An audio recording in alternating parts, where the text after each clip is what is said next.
प्रस्तुत किए हैं। The Congress party today announced that it will wait for a few more days before approaching the High Court regarding the merger of 3 Congress MLAs with the National People's Party (NPP). MPCC Chief Vincent Pala criticized the delay in the Speaker's verdict on the appeal, stating that the government is deliberately stalling the process.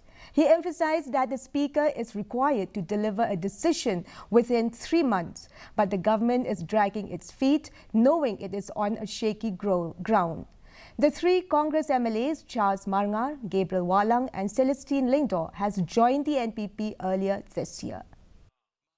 See, the case which are lying pending in the Speaker's court, up to date the Speaker has not given a decision, number one.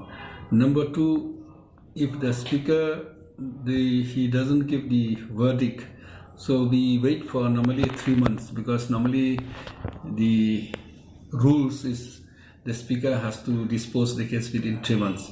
If he doesn't dispose the case, then definitely we will file to the appellate court.